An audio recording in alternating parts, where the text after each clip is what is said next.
Today we're going to take a look at a cloud gaming service which has been on my radar for a little while, but because of their data center locations had never really been a viable option.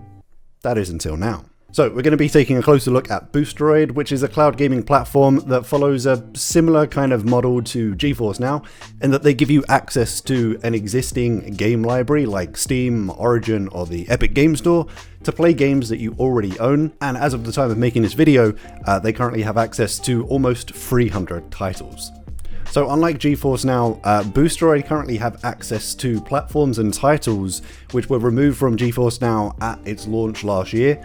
Titles like Call of Duty, Overwatch, and Grand Theft Auto, and we'll touch more on this later in the video. So Boosteroid were actually one of the first services to concentrate on streaming in the browser before the big players were forced into this model by Apple. So yeah, you can play in the Chrome, Edge, or Safari browsers, making this service accessible on iOS devices. Boosteroid are also in the process of developing dedicated apps, with a beta version of their Windows app currently available, and an Android and Android TV app currently in development. So the service is actually based in Romania, but have recently expanded the service, with data centers now available in Italy, Slovakia, France, Spain, and the UK. This makes the coverage for Boosteroid pretty optimal for people in Europe, but from what I've seen for the US, it's kind of described as playable, but definitely not optimal. Unlike some of the other platforms we look at, availability isn't really an issue for Boosteroid, with new users gaining instant access to the service after signing up, with no restrictions on playtime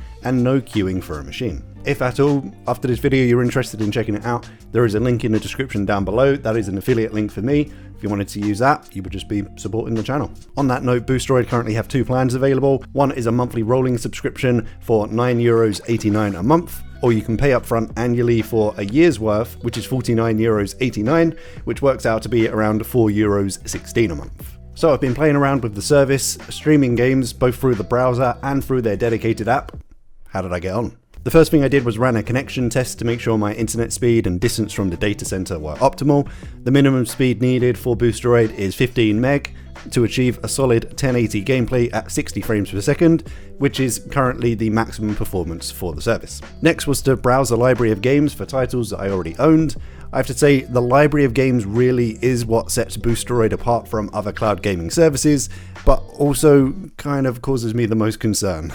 As I mentioned, although GeForce Now lost access to titles like Grand Theft Auto and Activision Blizzard titles like Overwatch, they are readily available on Boosteroid. Now, while this may sound like a positive, for the life of me I can't figure out how they've done it, short of not drawing enough attention to warrant a response from these developers. For now, having tested these titles, I can confirm access isn't an issue, but their permanent place in the library is what gives me concern. In terms of the service's performance, I tested gameplay on a number of titles, as I mentioned, on both the browser and the dedicated app, and had some kind of varying results. The first one to call out is actually the difference in connection test between the browser and the dedicated app. While I assumed my connection quality and data center would be the same regardless of how I access the service, the connection results were consistently better through using their dedicated Windows app, with the ping being twice as good in some of the results. From the browser, once a game is launched, it enters into a full screen mode, and quality-wise, in terms of colors and resolution,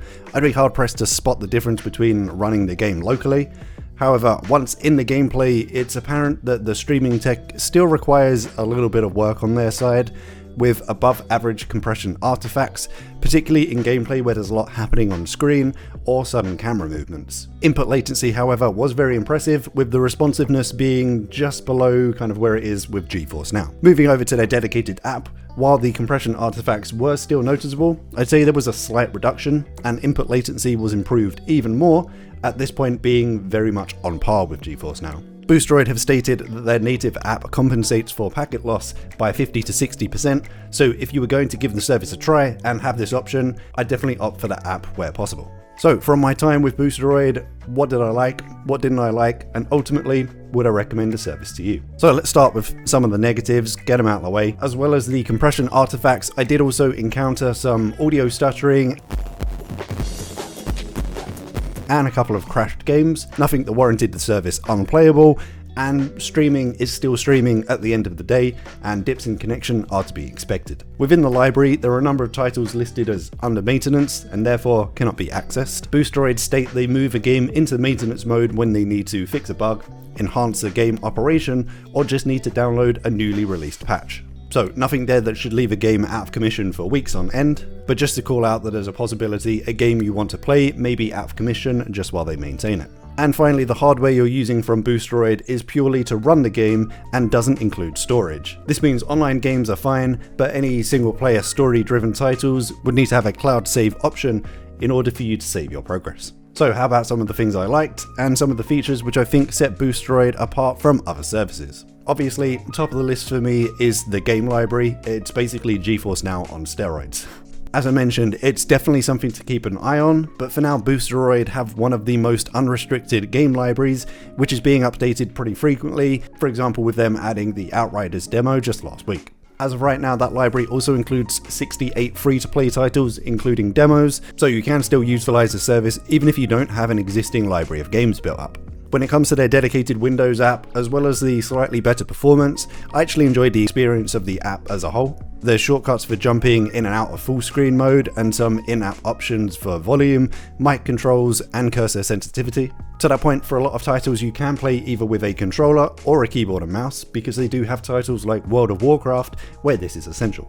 As I mentioned, if you're not a fidelity snob and can live with the stream quality, those compression artifacts, then input latency is pretty impressive, making it possible to even play PvP titles like Warzone and Fortnite. Availability is a massive one for me, with the likes of Shadow having an 8-month waiting list for some data centers and some issues that we've talked about recently, and GeForce Now, for example, being sold out of their founders tiers for months now. Any service which can get you onboarded and giving you unlimited access to games instantly definitely gets a tick from me.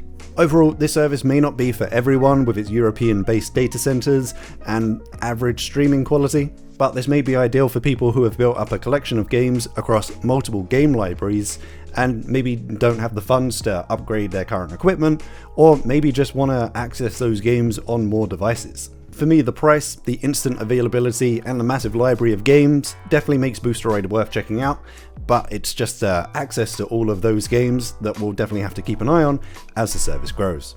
As I mentioned, if you're interested in checking out the service, there is a link to it in the description down below, and using that link does also support the channel. But if you enjoyed this video, you found it somewhat helpful, a like rating would be appreciated. If you haven't already, remember to subscribe to the channel, turn on those notifications so you don't miss the next video. Hope everyone's staying safe out there, and as always, I shall see you in the next one.